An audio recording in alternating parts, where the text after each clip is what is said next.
Just one other quick comment on the right-of-way rules. Always remember that the navigation channel, the marked channel going up to the Eastern Gap, large commercial ships have right-of-way over windsurfer, canoers, paddleboarders, etc., because they cannot leave the channel. So if you're in that navigation channel and a big ship's coming along and he starts going, "Boo, boo, boo," he wants you to get out of the way because he can't stop. So that's one other thing. Sorry, could you point that channel in the map? Which is that you're talking about? The Eastern Western Gap. It comes up through here, it comes up past, there's a red and a green marker here, there's the red marker here, the T4, green marker, T8, red marker here, and then it turns and goes in the Eastern Gap. So any commercial ship has right of way here over every other vessel. Thank you. Otherwise, all these motorboaters have to give way. Can you define what you consider a big boat? Usually it's any commercial vessel, and that can include the large charter boats, that, you know, the big schooners and so forth, and large, but any commercial vessel that would be licensed and has a deep draft is restricted to that channel, and he has right of way in that channel. But let's say the ones that come here and anchor for the party. No. Okay. Well, you're probably going to address this, Stacy, as well. So You're right. I They're shouldn't get restricted too in much. their movability, like it's obvious, but yeah, not. I know that there's a problem with that. Yeah, and sometimes those commercial. I'm small, they're big, Yeah. I'm gonna stay away. Yeah. Yeah. Well, if he starts doing the several, 4 or more long blasts on his horn, it means get out of the way, I can't stop. That's essentially the message. Okay, so I'm going to talk mostly about wind, a bit about waves and so forth, and the unique features we have around the outer harbor here. But always remember that the forecast is at best about 75% accurate. So if it says the wind is going to shift from the southwest to the northwest at 2 o'clock in the afternoon, it may or may not. It might be 5 o'clock before it shifts. It might shift to 2 o'clock. I mean, you know, you always have to give yourself some kind of leeway, as we us sailors say. You can't depend on the weather. It's not on a time clock. It's not a train schedule. And because we're doing a lot of later in the season sailing, especially the windsurfers and kiteboarders and so forth like to go out, there's a huge difference in sailing in July from sailing, say, in December. And I've got a few statistics here. The dominant wind year-round here is westerly. West is roughly over there. Southwest is a little more often in the summer, about 45% of the time in the summer. It goes a little bit west to northwest about 50% of the time in December. So we've got a definite difference between July and December in the direction of the wind. About 20% of the time the wind is from the north coming over here. But there's also a lot of other things to consider. For instance, in July, the mean wind speed is 15 kilometers an hour, roughly 8 knots. The maximum gust are about 48 kilometers an hour. This was recorded in 2022. This is statistics for this past July.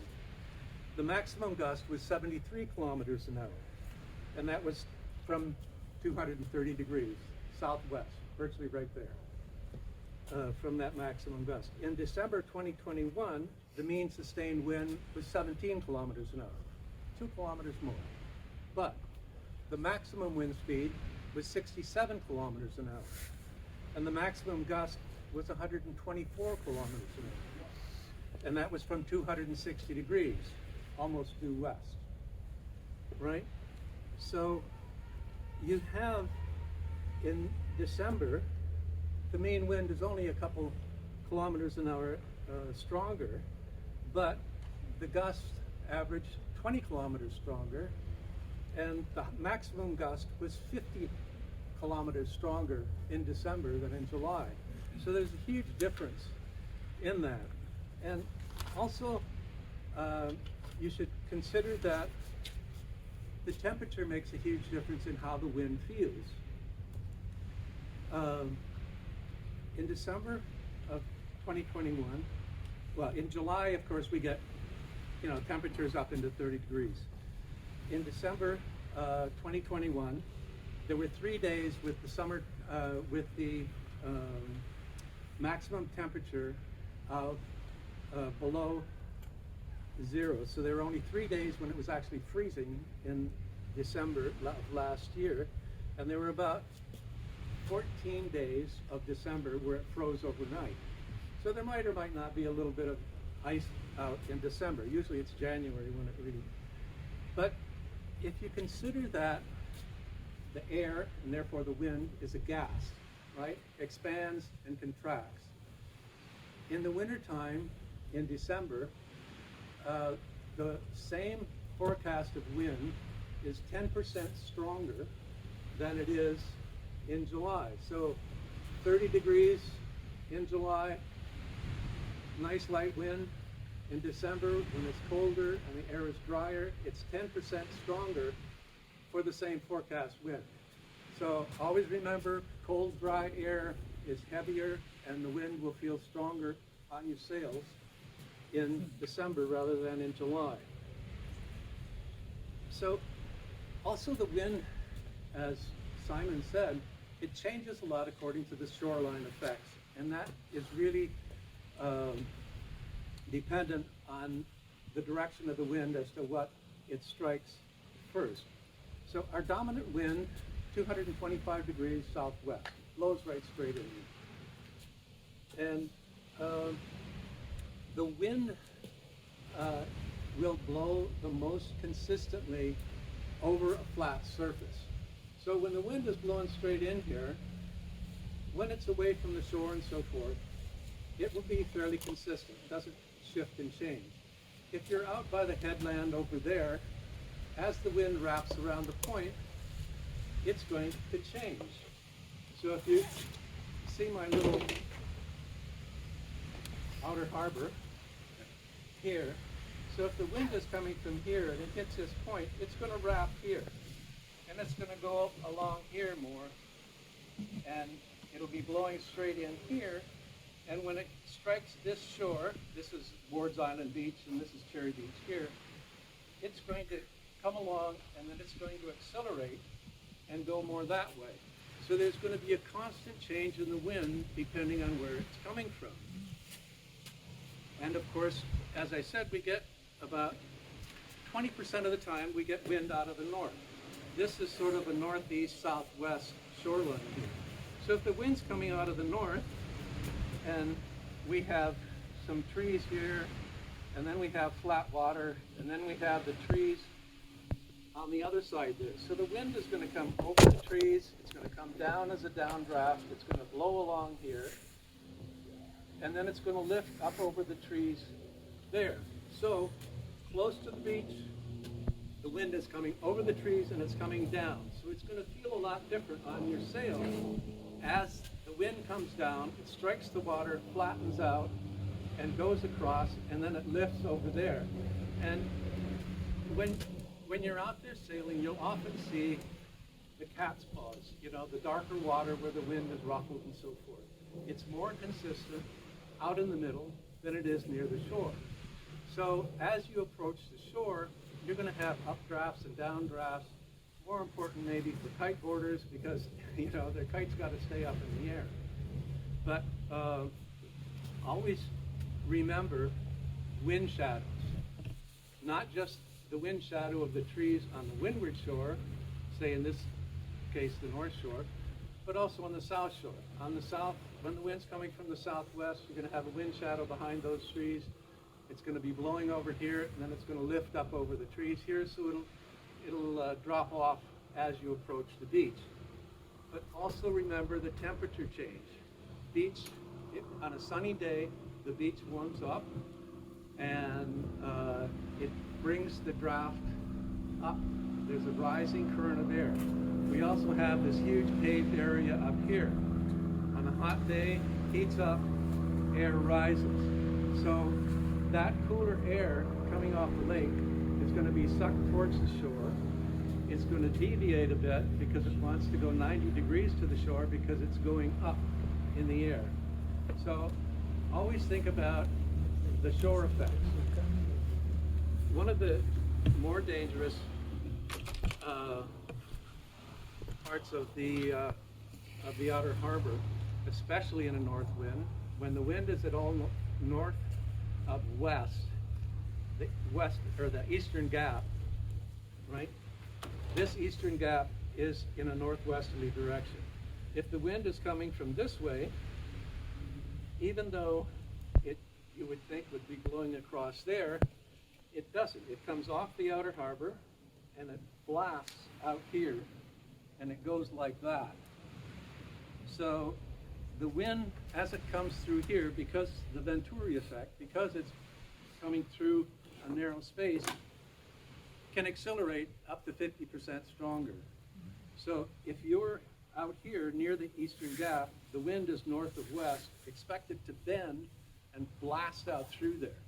So on a gusty day, wind from the northwest or north, stay away from the eastern gap. Simple. Or if you're crossing over to Ward's Island, say the Ward's Island beach, over here, expect as you cross here, you're going to get a blast of wind. It's not going to last very long. A gust typically lasts less than 20 seconds. It might be 10 seconds, it might be 20 seconds, but typically a gust of wind doesn't last more than 20 seconds.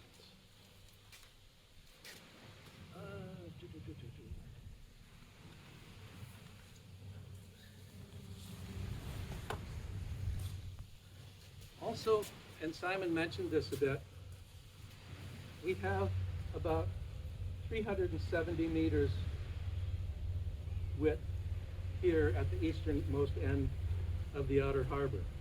It's roughly, even though it doesn't look, not the scale drawing here, it's about the same here, 370 meters width from the Rat Spit to the headland, you can't quite see it, of the outer harbor marina there.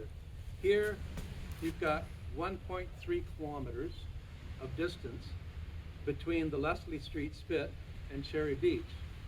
So the wind that's coming in here is going to want to funnel through here, another acceleration point.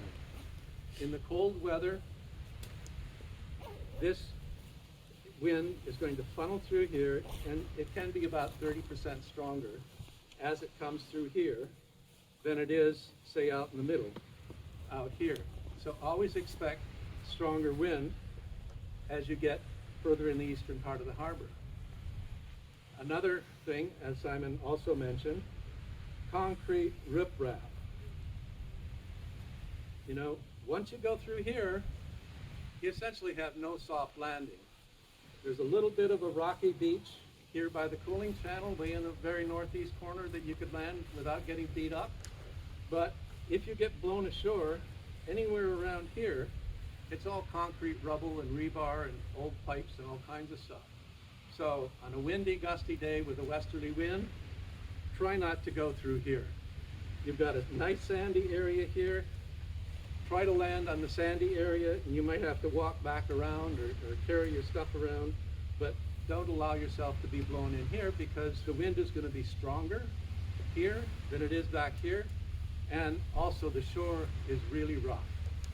I've dragged many a boat, many a windsurfer and so forth, kiteboarders, off the rocks over there in that eastern portion.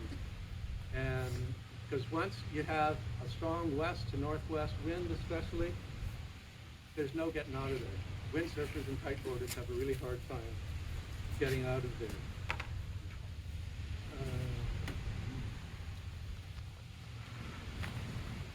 So clouds also make a big difference. And again, this might be more relevant to the kiteboarders than windsurfers. But as the clouds come over,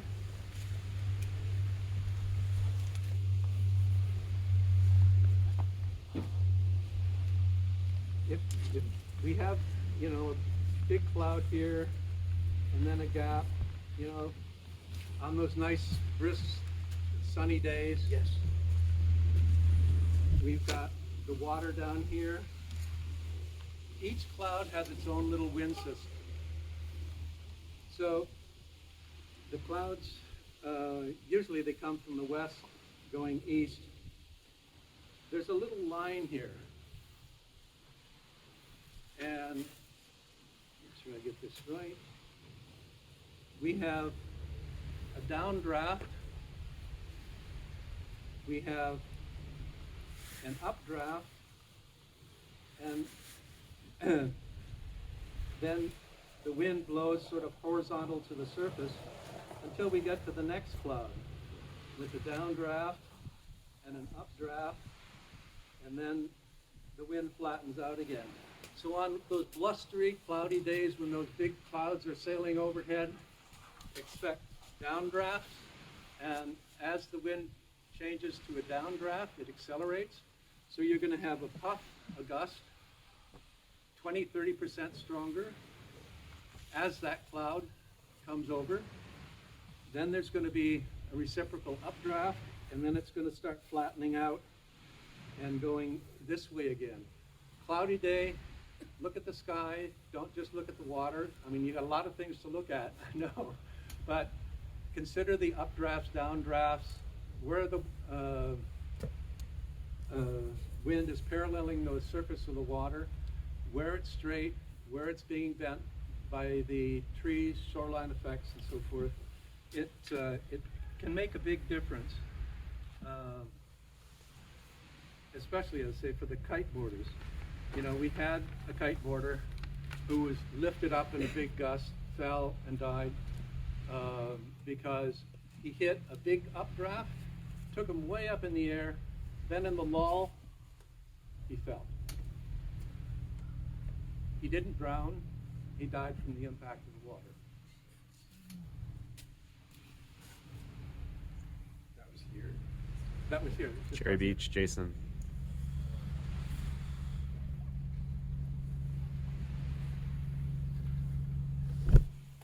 Okay. So if any of you were around here yesterday at about 10:30, you'd have seen a big squall line, a dark line of clouds. There was low cloud like this, and then there was a line, a dark. If you watched it enough, you would have seen it rolling along a bit. Perfect classical example of a line squall coming through. This was yesterday. I saw it first. I was over here working on my boat. I first noticed it about 10 o'clock in the morning. The wind,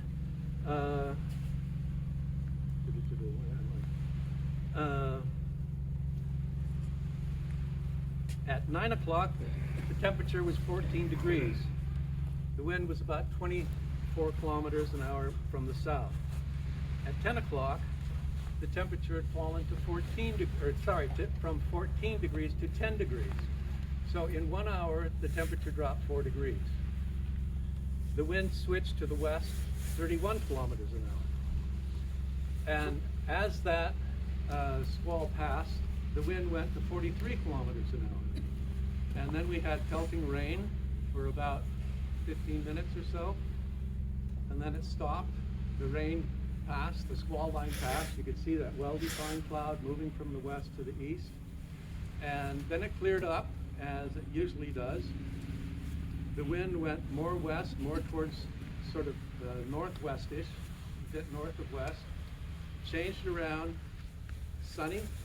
Sun came out, big rolling clouds. Each cloud had its own wind pattern, and the wind shifted as each cloud came past.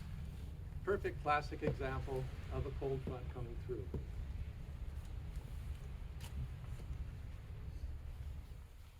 So another little bit about self-rescue. Obviously you have the Cherry Beach right here. And we know, thinking about the self-rescue, the wind shadow, the surface, the wind lifts off the surface as it encounters trees, any high thing. It could be a bluff or something, it could be somewhere else. We have soft sand here. We have soft sand on the rat spit. We have some mud banks directly across the way over there. Everything to the east is concrete rubble, except that one little rocky beach over here by the cooling channel from the old Hearn generating station. So always think about a soft landing. So if you're coming out, and I don't want to scare people from going out in the water. I think, you know, we have this beautiful bit of water. It's a great resource. I love being out here. I've been a member at the TMCC for 23 years. I've been sailing around here forever. But always consider your ability in the maximum apparent wind. So if you're sailing downwind, you have very little apparent wind because you're moving with the wind. Your speed is decreasing the wind that you feel. So if the wind is at, say, 20 kilometers an hour, you're doing, 15 kilometers an hour, you can decrease that so the wind you actually feel is very little. If you turn and head upwind, that apparent wind is going to increase by your speed and the angle that you have into the wind. So a 20 kilometer an hour wind might feel like 30 kilometers an hour. So don't just go out and go downwind and then suddenly want to change and come back and realize, wow, this is really strong. Try to always, when you first go out, head into the wind and see what the wind feels like going into the wind. Don't just go downwind and say, oh, this is a nice day today. And then you get down to the east end of the harbor and you can't get back again because of the acceleration of the wind and pinching in here, and it's going to be all directly upwind. There's no angle that you can get very safely. So always consider the stronger apparent wind, not just the maximum forecast wind. Also, the stronger the wind, adjust your sails accordingly. When the wind is really light, like it is today, you can have that sail quite soft. Quite a large bow might be hitting your wishbone boom on the side. The stronger the wind, the flatter the sail. Flattening your sail depowers the sail. So stretch that out haul, stretch the down haul, so you have a flat board of the sail on a strong wind, gusty day. That depowers the sail, so it'll be easier to hold up. And also when you tack, the sail's not going to flap and flutter. It's going to be held solid and like a solid board. So you can, as you go along, you get a gust of wind, you can release your sail, let it out a bit, let it feather into the wind, bring it back in, so you're operating more on a deflection of wind rather than on the draft of the sail, the airplane wing type deflection of wind. You're doing just a board direction deflection of wind. So try to always do that. Another tip, when you're going directly downwind, if you're out on one of these really big gusty days, every gust can be about 30 degrees difference from the sustained wind. And typically it rotates clockwise, but not always. So if you're going dead downwind and you get a big gust of wind, it might cause an accidental jibe that's going to knock you over. If you do a broad reach and reach across and then reach back, so that you're doing essentially tacking downwind. The wind is coming here, you're going to go this way, then you're going to go that way, then you're going to go that way. So the wind is not dead behind you. And it will make your sailing more reliable. You're less likely to get dumped off by a gust.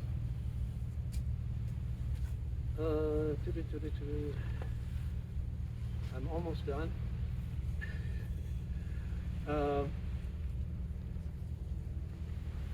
Actually,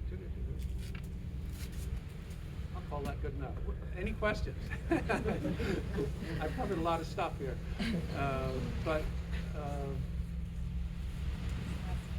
Comments? I think I will try golf. Don't be frightened. I've sailed about 130,000 ocean miles. Oh, wow. I've sailed in hurricane force winds. If you understand and know how to make your boat, or your vessel, or whatever it is, windsurfer, sailboat, whatever it is, manageable, you can survive those conditions and you can enjoy it. You know, it's not. I don't want to frighten people and say don't go out on a gusty day. Go out on a gusty day, but just be aware of all these different factors and how the cloud and the shoreline effects are likely to affect you. Stay out here in the middle, go back and forth, whatever, have a nice time. You'll see, you know, those nice crisp fall days, they're great. They really are. Can you get a vortex back? So you got trees on the shore, winds coming along, and I've had it where I get backwinded as I approach the shore. Right. Do you get a vortex come around? You can, yeah, surface of the water, tree, the wind will lift, and sometimes if the trees are tall enough, you'll get a little downdraft like that. Okay. And it'll circle, and there'll be a little where the wind goes around in a circle accompanying this kind of thing. So yeah, you will get that. I've been trapped in one of those where it's like, oh, come on, and you can't get. Yeah, you it's can't like, go oh, anywhere. I know, yeah. certainly you're really blocked, that's right. Anybody else? Could you describe what a shelf cloud looks like? A shelf cloud or a wall cloud? Well, I call That that a is the- line squall. Okay, yeah, so that's a lesser form of that kind of thing, I find. Yeah, but it's essentially a line squall. It's a solid line that you can see. I mean, here you see the clouds are all broken up and so Yeah. forth. There's no constant line. But when you see a constant line across the horizon, that's a squall. The wind is going to come up really strong. It's going to be from a different direction.